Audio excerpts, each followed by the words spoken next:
All right, peace. Welcome back. Got another video. We're going to talk about the history of Palestine and from the ancient perspective. Um, so it's going to be a little bit more of a history lesson as well as a Bible study. We're going to really talk about who were the Palestinians or the people of Palestine from the ancient time compared to who they are today. And because a lot of people don't really understand um, who the people are of today, because when they think about Palestine, they think about the people who live there, so they may affiliate them with the Canaanites or the Philistines. But the people who live in Palestine today, or the people who call themselves Palestinians, aren't the Philistines of yesteryear. They are a combination of the Turks who invaded that land back in the 1200s, 1300s, and they mixed themselves with the already Arab tribes that are already there, as well as the Arab tribes, the Moabites, the Edomites, and Ishmaelites that were already in that area. The people who call themselves, who are the original inhabitants of that land, they actually look like so-called black men who live in America. And actually, I got a couple pictures right here. This is, some men in Yemen who were pushed out from the land of Saudi Arabia and down to Yemen. And from the land of Palestine, they were pushed southward when the Ottoman Turks came in. And a lot of them still have the original pigment or the original melanin that they had in ancient times. And as you see, they look very familiar to the so-called black men. These are men in Yemen, and just like in America, and just like any country, there's a colorism issue, and a lot of so-called black men face a lot of discrimination there. You see the brother on the left with the hat, the brother with the right um, with the turban on, the scarf, and then the other guy right here, just looks like a so-called black man. But let's go into the etymology of the word Palestine. So this is going to reveal a lot. So Palestine comes from the Latin Palestinia, um, which is the name of the Roman province, from the Greek Palestine or Herodotus, who was a Jewish historian, from Hebrew Pelesheth or Philistia, land of the Philistines, see Philistine. And Josephus, the country of the Philistines, extended under Roman rule to all Judea and later to Samaria and Galilee. And this is the modern version of it, of Palestine. It was revived as the official political territorial name in 1920 with the British Mandate. Under Turkish rule, Palestine was part of three administrative regions: the Vilayet of Beirut, the independent Sanjak of Jerusalem, and the Vilayet of Damascus. In 1917, the country was conquered by the British forces, who held it under occupation until the mandate was established on April 25th, 1920, by the Supreme Council of the Allied Powers of San Remo. During the occupation of Palestine, former occupied enemy territory administration south with headquarters at Jerusalem. And so that's how Palestine became what it is today. And once the British had control of it, um, about 40 to 30 years later, that's when uh, British, also with the United States, they all made the edict to make the state of Israel for the victims and the families of the Jewish people and the Caucasian Jewish people in Europe to have an official home to Palestine. And that's why a lot of the conflict has now, because Palestine, or the people who live in that region, they've been under occupation really for over 100 years. And, they really haven't had their own independent state for a long time. Even before then, they were under the Ottoman Empire until the early 1900s. So it's a lot of unrest with the people there. But that's a discussion for another day. Let's keep going. This is an old map of ancient Israel in the time of Joshua. Um, this is, as you can see in the bottom left hand corner, you see the land of Philistines, Gaza, Ashkelon, Ashdod, and those are still cities that are still today. As you see in the news, talk about Gaza a lot with the recent war between Israeli forces and people of Gaza.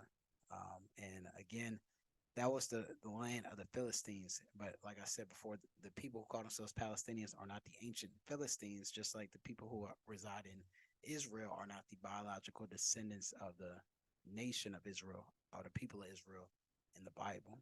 But like I said, we've had discussions about that in the past. I think we run a video about what is anti-Semitism featuring LeBron James. That was a video where we detailed who were the biblical Israelites.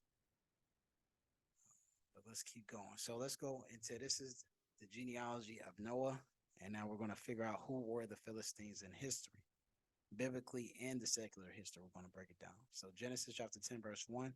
Now these are the generations of the sons of Noah, Shem, Ham, and Japheth. And unto them were sons born after the flood. So let's skip and let's go into the genealogy of Ham. So the sons of Ham or Kim, Cush, Mizraim, Phut, and Canaan. And going down some more, highlighting Mizraim, Mizraim begat Lydim, who became the Lydians. They end up forming territory in Anatolia, or what we call modern day Turkey. The Anamim, the Lahabim, and the Naphthalim, and there was different parts of North and Northeast Africa, and Pashurim and Cashlum, of whom came the Philistim and Caphtorim. Now let's highlight this word, Cashlum, who came the Philistim. So Philistim in the Blue Letter Bible Dictionary came out. Philistim means land of sojourners. The general territory or territory on the west coast of Canaan, or the entire country of Palestine. And let's go deeper into that word Philistia. It means Philistine, also immigrants, an inhabitant of Philistia, descendants of Mizraim, who immigrated from Caphtor, Crete, to the western sea coast of Canaan. So even the biblical scholars, understanding the Hebrew, they recognize that the Bible already said that the Philistines didn't originally live in Canaan. They also were immigrated there, and they came from a place called Caphtor, which the modern historians call Crete. Now, where is Crete? As you see, this is a picture of the Mediterranean area of Europe, North Africa, and what we call the Levant. Turkey over here to the right. This is Israel. In the middle, right under Greece, you see this island called Crete. Let's zoom in a little bit. So this is Crete right here underneath Greece and underneath the Aegean Sea, and right in between Turkey and Egypt, Lebanon, and you see Italy over here. So this is Crete. So it says that the people that call themselves the Philistines, they come from this area, whether it be Crete or even southern Greece, and they came over into Israel, and they set up ports right there. And that map I showed you before, right here on the ports right here, Gaza, Ashkelon, Ashdod, because they were known as the sea people. They were great mariners. That's why, the god of the Philistines, quote unquote, god of the Philistines was what? Dagon. He was half man, half fish, because the Philistines worship the sea as a god, and they worship, they praise to Dagon for safe travel. That's why they had that deity. But Dagon comes from Osiris of Egypt, because he was dismembered and cut up by Set, and he was the myth says that part of him was swallowed up by a fish, and he became the god of the waters, which is also the god of death. Now let's go into what the Sea Peoples is. The Sea Peoples are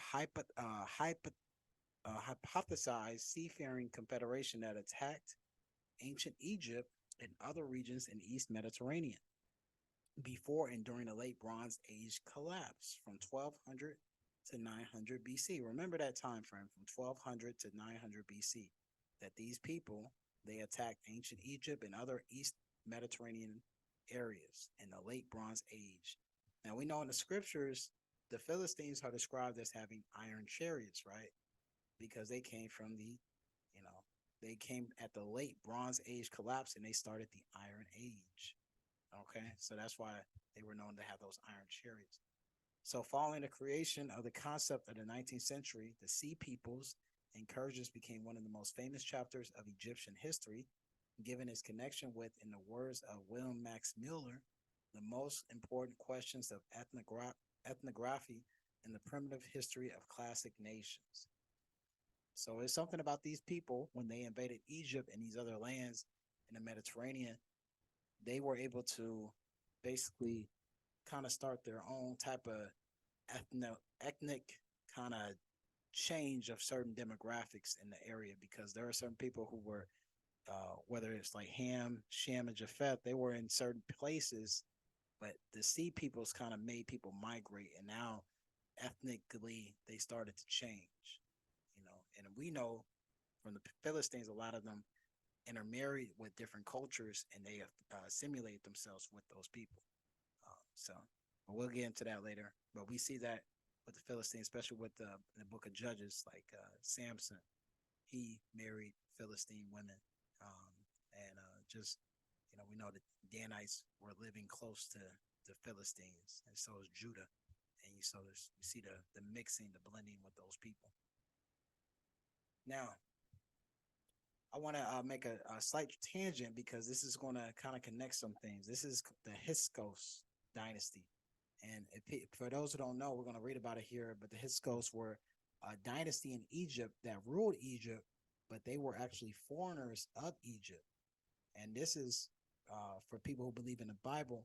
The Hyksos, what Josephus will say that they were the people, they were the ancient Israelites. The Hyksos weren't the ancient Israelites, but that was the kingdom where the ancient Israelites lived in. So when Joseph went to Egypt, it was under the Hyksos dynasty. And then so when the Hyksos left or they were kicked out of the land, and we read in the passage there was a pharaoh that did not know Joseph, that's what they're referring to. The Hyksos dynasty was already established when Joseph got in the land. When all his family moved into the land after that famine, and then they got kicked out, that's when a pharaoh rose up and they mistreated the people of Israel and his descendants. So let's read a little bit about it. So the Hyksos dynasty, a Palestinian origin that ruled northern Egypt as the 15th dynasty from 1630 to 1523. Now, they say this, but some of these dates are controversial, but we'll get to that. But I believe this more than actual what they say. What the people of Israel from Moses on down, they say that they went to the Promised Land about 1300 BC, but this is honestly more accurate based off the description. But they don't really want to acknowledge the Hyksos in association with the Israelites because that will make things too real for the people. Like they don't really want to create validity for the Bible. They want to really discredit the Exodus. They want to discredit the flood. But when we kind of align it with real history, with secular history, with the biblical history, then we see that it really starts to make sense. All right, so that's why I believe this as more when they went into the land. So the name Hyksos, and also you see Hyksos, they said the dynasty was of Palestinian origin. So they said that these Hyksos came from the land of Canaan, right? So these people were Canaanites or a mixture of Canaanites / Philistines or, people in that land at the time. So the name Hyksos was used by the Egyptian historian Manetho, flourished in 300 BCE, who, according to the Jewish historian Flavius Josephus, flourished 1st century CE. Translated the word as king shepherds or captive shepherds. And really, the word Pharaoh just means shepherd. That's what the word Pharaoh really means. Josephus himself wished to demonstrate the great antiquity of the Jews, and thus identified the Hyksos with the Hebrews of the Bible. So Josephus, as people don't know, Josephus, he was a Jewish, quote unquote Jewish historian. He was basically captured by the Roman Empire, and he lived amongst the Romans as a Jew, but he was given his intelligence, he was able to write the history of his people, and he really tried to make the Jews or the people of Judea seem more of a sympathetic entity. So he made their history more digestible and more able to be tolerated by the Roman Empire, so that they wouldn't feel like they were a constant threat to the empire. So some things that Josephus says You have to read with a little bit of grain of salt. But so like this one, for instance, for instance, he called the Hyksos the Hebrews of the Bible. That's not necessarily the case. They were people that came from Canaan, but they weren't necessarily Israelites. They were just the Canaanites that came to Egypt and took over the land. All right. So the Hyksos was in fact probably an Egyptian term for rulers of foreign lands, or Hekekase, and it almost certainly designated the foreign dynasties rather than an ethnic group. Modern scholarship has identified most of the Hyksos kings' name as Semitic. So even then, the land of Canaan, we know that they spoke a Semitic language like Hebrew, Akkadian, or Babylonian, Aramaic.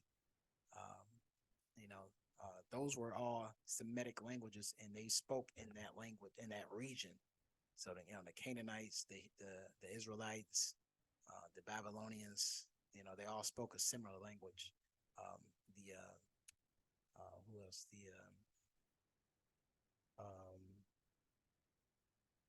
Who am I thinking?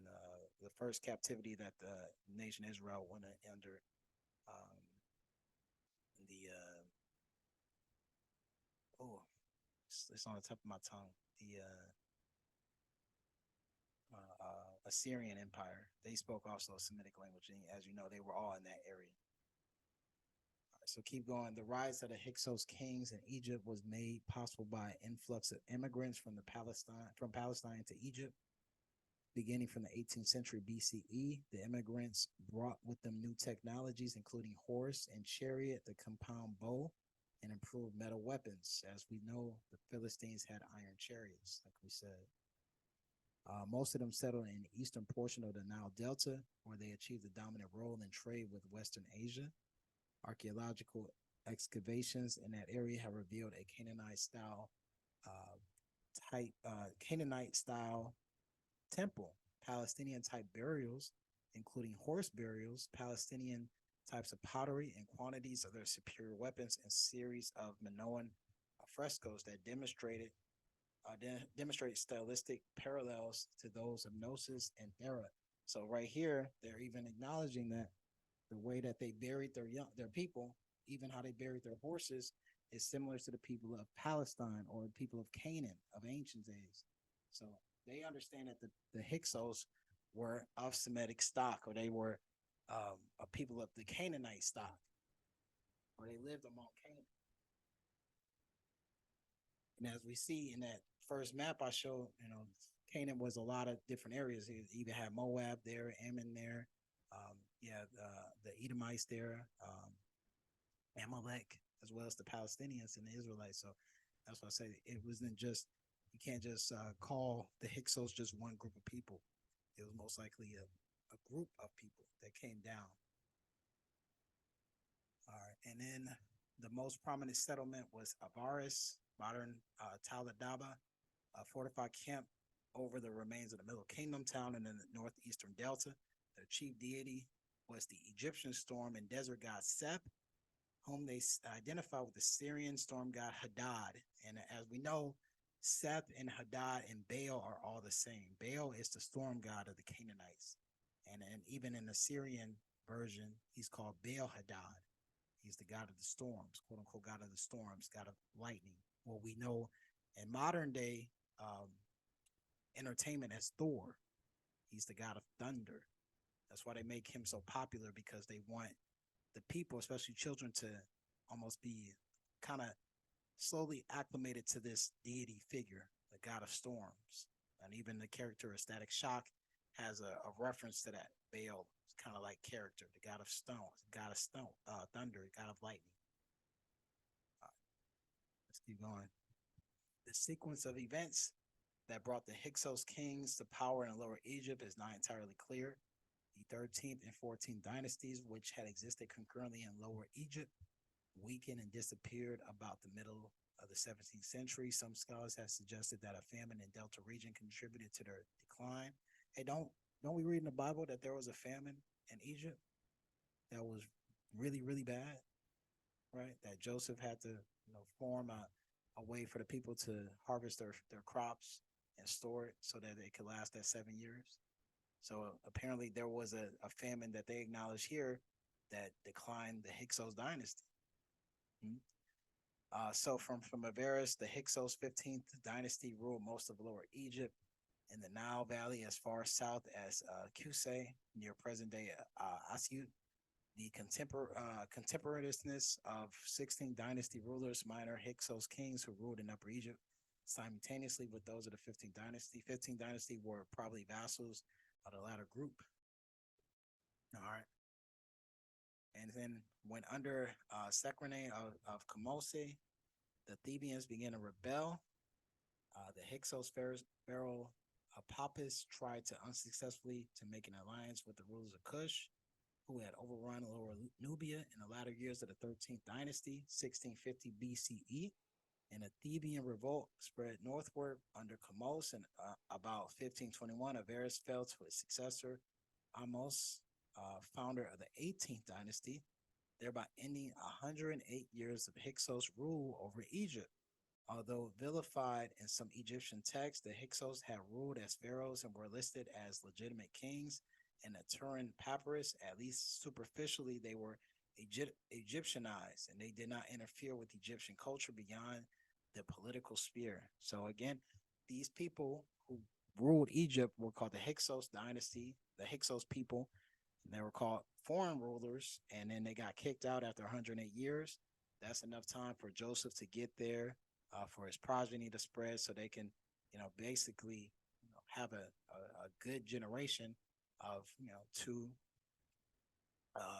of pretty good people to come down there, and then by the time of Moses, the Hyksos dynasty was over, and then they started to vilify, or they started to treat the Hebrews with much contempt, and treat them as slaves. So that's what I said. It was a when the scripture said there was a ruler or a pharaoh who did not know Joseph. That's what they're talking about. When the people of Nubia overcame the Hyksos and kicked them out the land. So let's keep going. This is an article that came out a few years ago, back in 2019, and it talked about how the Philistines originally from Europe, and they have DNA evidence about this. So let me see if I can play this. If I can, then we can kind of just listen to it for a few minutes.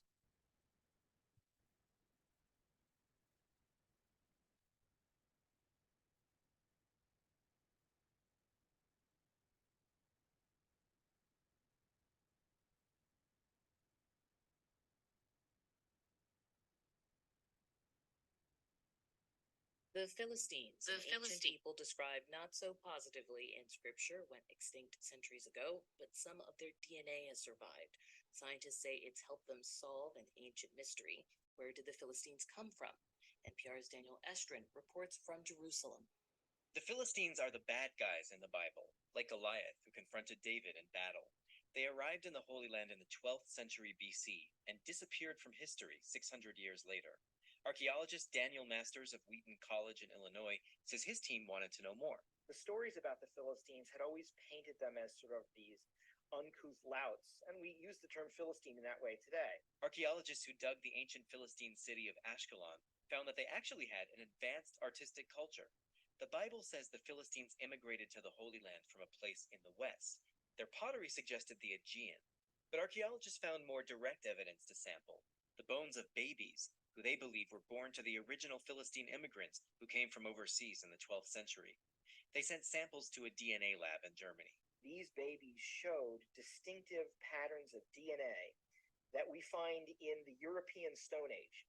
And as we track those distinctive patterns of DNA, we find them in places like Southern Europe, we find them in Italy or the Aegean, Southern Spain, some of those places. It's DNA patterns you don't find in the ancient peoples of the Middle East. It's contemporary, direct physical evidence that the Philistines immigrated into the region, and we're really excited that this is a breakthrough. Their research is in the journal Science Advances. Masters' team also dug up another set of bones, Philistines who lived 2 centuries after their ancestors' migration. Their DNA shows they were intermarrying with the people around them, but they were still considered outsiders. Because in the Hebrew Bible, there are texts as late as the 8th and 7th century, And those texts remember that the Philistines came from the west and came from outside. Now, the genetics back up those texts that the Philistines came from abroad. But the Philistines would eventually disappear from the area and from history, perhaps taken as captives to Babylon. Daniel? All right. So then now we see the Bible has known for centuries that they said the Philistines came from, the land of West, what we call, they said Captor or Crete. And it's just now taken, this is article written in 2019, now recently, that they acknowledge that the Bible is actually accurate in regards to the depiction of the people of the Philistines, the people of Philistia. So let's keep going.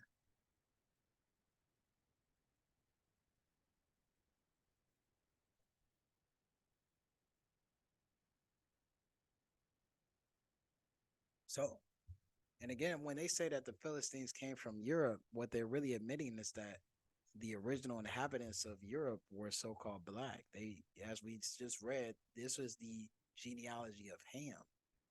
Ham is what we are always taught, that he's the progenitor of the black Africans. So if the Philistines came from Mizraim, who was the son of Ham, um, then we know that you know, the people of Europe and especially of Greece were so-called black. And you can actually look at ancient pictures of depictions, really, stone. There are some sculptures of Aristotle as with what we call dreadlocks, with locks and braids. And that's why it's like, these were, the ancient Greeks were also called black. It didn't become Caucasian really until the invasion of the Macedonians under Alexander the Great. But I think we kind of talked about that as well in one of the old history videos we talked about last year. But let's keep going. This is the Philistines. This is when they're kind of really one of the first times they're introduced in the Bible in the book of Judges. This Judges chapter 13. And it says, the children of Israel did evil again in the sight of the Lord, and the Lord delivered them into the hand of the Philistines 40 years. And there was a certain man of Zerah, of the family of the Danites, whose name was Manoah, and his wife was barren and bare not. And the angel of the Most High appeared unto the woman and said unto her, Behold, now thou art barren and bearest not, but thou shalt conceive and bear a son. And therefore beware, I pray you, and drink not wine nor strong drink, and eat not any unclean thing. For lo, thou shalt conceive and bear a son, and no razor shall come on his head. For the child shall be a Nazarite unto God from the womb, and he shall begin to deliver Israel out of the hand of the Philistines. So, this is the prophecy that was going to be fulfilled through the birth of Samson. He was going to basically deliver his people from the hand of the Philistines, as described. But we see that Samson, he was a difficult case. He didn't wasn't the prophet that we would think of a prophet of today. He was kind of did things his own way. But let's go skip a little bit. This is Judges chapter 14, verse 1. Samson went down to Timnath and saw a woman in Timnath of the daughters of the Philistines. And Timnath was a region of that kind of west coast of Israel, where the Philistines dwelled. And he saw a daughter of the Philistines, and came up and told his father and his mother, and said, I have seen a woman in Timnath of the daughters of the Philistines. Now therefore get her for me to wife. Then his father and his mother said unto him, Is there never a woman among the daughters of your brethren, or among all my people, that thou goest and takest a wife of the uncircumcised Philistines?